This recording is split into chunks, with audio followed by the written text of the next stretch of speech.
Assalamualaikum warahmatullahi wabarakatuh. Selamat bertemu kembali dalam mata pelajaran prakarya. Dalam kesempatan ini kita akan berbicara tentang bagaimana sumber daya, material, teknik, dan ide kerajinan ya, dengan inspirasi budaya dan benda. Ini kelanjutan dari pertemuan kita kemarin ya. Sebelumnya, seperti biasa, mari kita berdoa dahulu.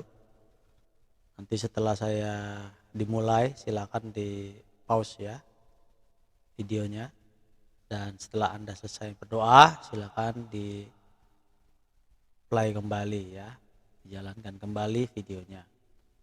Dalam hati saja membaca Al-Fatihah bagi yang muslim dan bagi yang non muslim sesuai dengan agamanya masing-masing.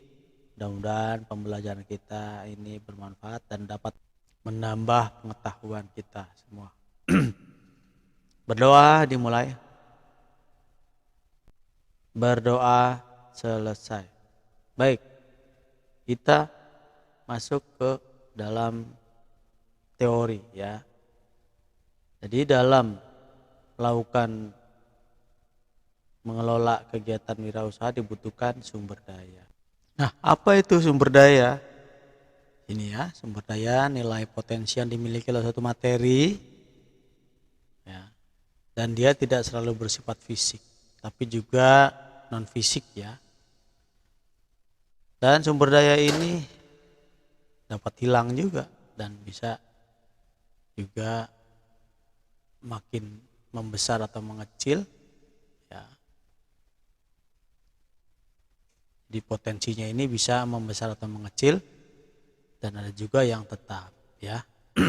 Nah, tentunya seorang wirausahawan ya harus mampu mengoptimalkan sumber daya yang dimilikinya ya. Nah, apa itu? Nah, kita pelajari tentang sumber daya apa saja yang perlu dioptimalkan ya dalam sebuah wirausaha. Sebetulnya sih tidak harus wirausaha di sini, dalam berbagai ilmu ya, aspek apapun itu, tidak hanya berwirausaha. Tentu kita perlu mengetahui sumber daya yang kita miliki ya. Yang pertama ini adalah man. Ya, ini singkatannya ini 6M untuk memudahkan saja. Makanya dipaksa-paksain nih jadi M ya semua. Jadi ini istilah untuk memudahkan kita mengingat ya. Sehingga nanti kita bisa aplikasikan dalam kehidupan kita, dalam berwirausaha atau hal-hal lainnya. Dan apa saja itu? Yang pertama man. Man ini adalah manusia. Termasuk kamu sendiri ya. Bagaimana manusia ini merupakan potensi yang tertinggi sebetulnya ya. Kamu bisa melihat di sekeliling kamu ya, bagaimana orang atau manusia yang memiliki modal, terus rumah kah, atau potensi-potensi material, atau mesin yang sama-sama punya motor ya. Ini tidak berbeda-beda yang dimilikinya. Jadi ada orang ya, saya contohkan saja, misalnya ada seseorang yang memang memiliki mindset dan memiliki keterampilan, kemampuan ya, pemikiran yang sudah terbiasa melakukan suatu usaha.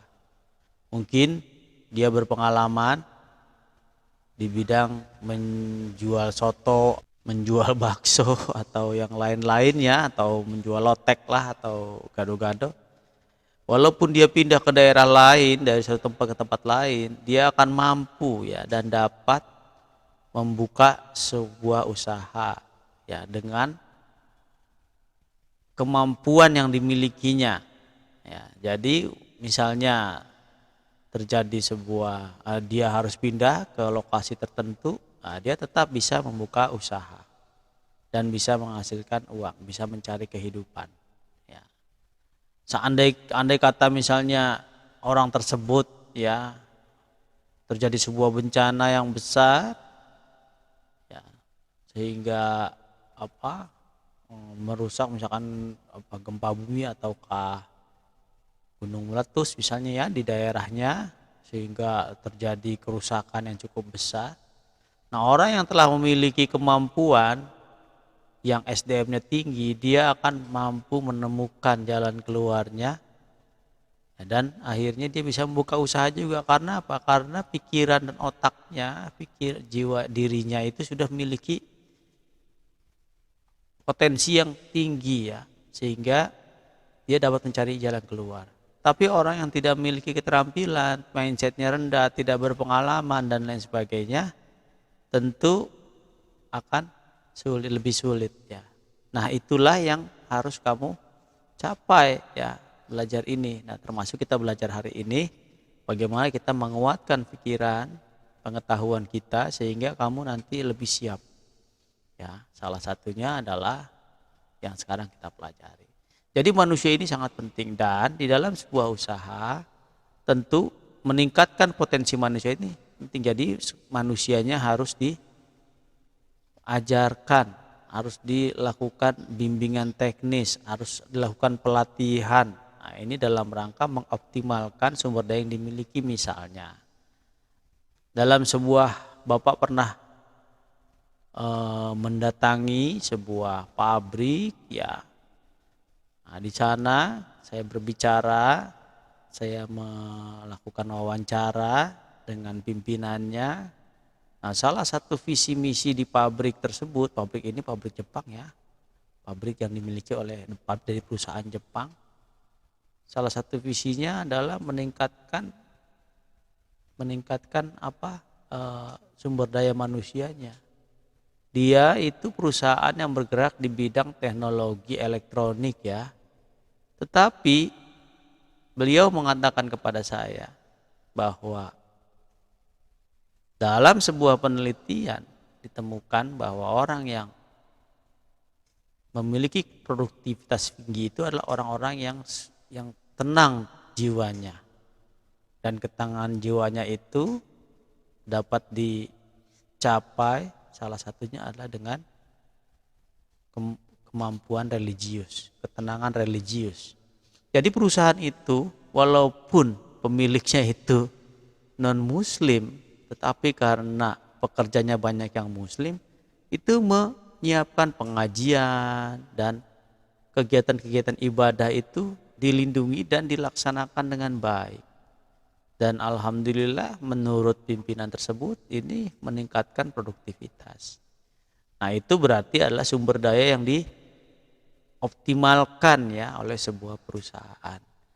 Begitu pula dengan kamu, tapi dalam hal ini ya kita bukan hanya religius ya. Nah, ini sebagai contoh saja bagaimana sebuah usaha itu meningkatkan potensi manusia. Tidak hanya religius ya, tentu saja pengetahuan-pengetahuan seperti sekarang yang kita pelajari ini penting ya untuk kamu pahami dan ketahui ya. Nah, itu manusia ya, termasuk juga bagaimana manusia ini dilatih, misalnya kalau untuk berkaitan dengan dengan sumber daya, dengan kita ya sekarang kan materinya tentang dengan budaya non benda. Berarti manusianya ini mungkin disuruh jalan-jalan nanti ya, misalkan kamu memiliki 2 atau 3 karyawan ingin membuat sebuah kerajinan dengan inspirasi dari budaya Papua ya, dari sana dari jauh jadi nanti orang itu dikirimlah ke Papua untuk melihat seperti apa saja ya tuh ya potensi-potensi budaya yang bisa diinspirasikan menjadi kerajinan, usaha kerajinan dan lain sebagainya. Jadi kita harus mempelajari ya, jadi manusianya harus mempelajari tentang bagaimana metode ya, bagaimana market, bagaimana material yang dapat dioptimalkan lagi nanti gitu ya. Nah, artinya ini sangat penting ini ya, termasuk kamu lah di sini ya, kita ya semua. Yang kedua adalah money ya. Money ini maksudnya modal ya, keuangan ya. Karena power itu secara garis besar ada dua ya. Power tenaga itu yang pertama adalah manusianya itu sendiri, artinya dia memiliki kemampuan, legitimasi untuk mengambil sebuah keputusan dan menjalankan sebuah keputusan. Yang kedua adalah uang ya. Karena uang ini yang mampu menggerakkan nanti semua ide-ide ya. Jadi uang ini artinya modal di sini ya, modal. Dan ini bukan bagian yang penting, tetapi bukan bagian utama. Utamanya adalah ya. Bagaimana modal ini dapat dikembangkan nantinya.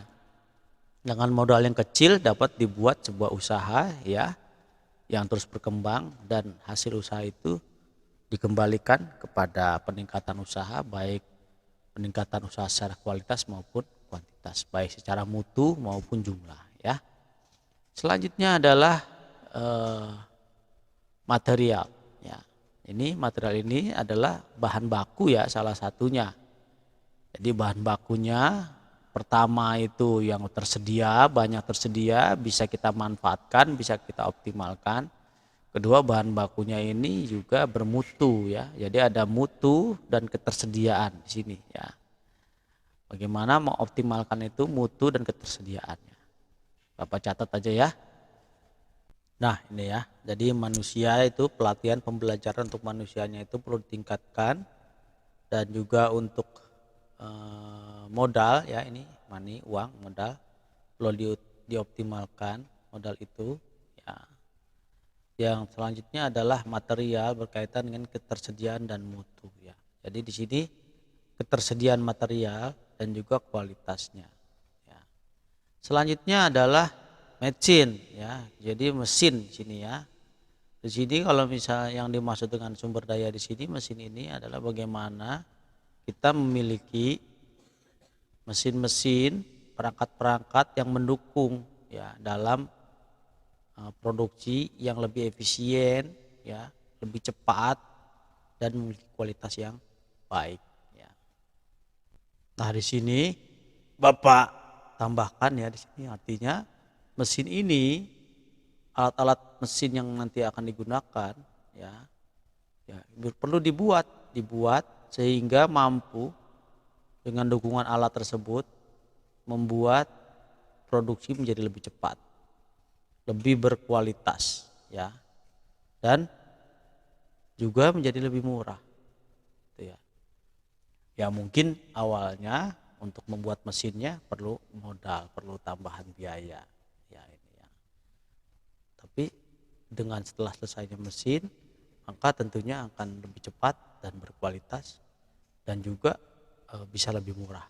Contoh ya, misalnya kalau misalnya seorang pengrajin bambu ya, untuk membuat teko, membuat apa namanya gelas-gelas dari bambu atau yang lain-lainnya, tentu kalau misalnya dia memiliki mesin yang berputar ya, sehingga cepat dalam melakukan sebuah serutan, sebuah amplas ya, pengamplasan, finishing dan lain sebagainya, pengecetan dan lain sebagainya, didukung dengan mesin, dengan alat-alat, tentunya akan lebih berkualitas dan lebih cepat, dan karena lebih berkualitas dan lebih cepat sehingga akan lebih murah. Kalau misalnya manual ya, satu persatu ya, tenaga manusia semua, memotongnya dengan menggunakan gergaji tangan, mengamplasnya dengan menggunakan amplas tangan langsung ya, cara manual dan lain sebagainya, tentu akan lama ya, satu benda akan lama sehingga akan lebih lambat, sehingga lebih mahal nanti jatuhnya ya, seperti itu. Kita akan lanjutkan lagi ke video selanjutnya ya. Ini baru video bagian 1 karena ini sudah 14 menit kita belajar melalui video ini. Silakan nanti dilanjutkan ke video selanjutnya. Selamat bertemu di selanjutnya.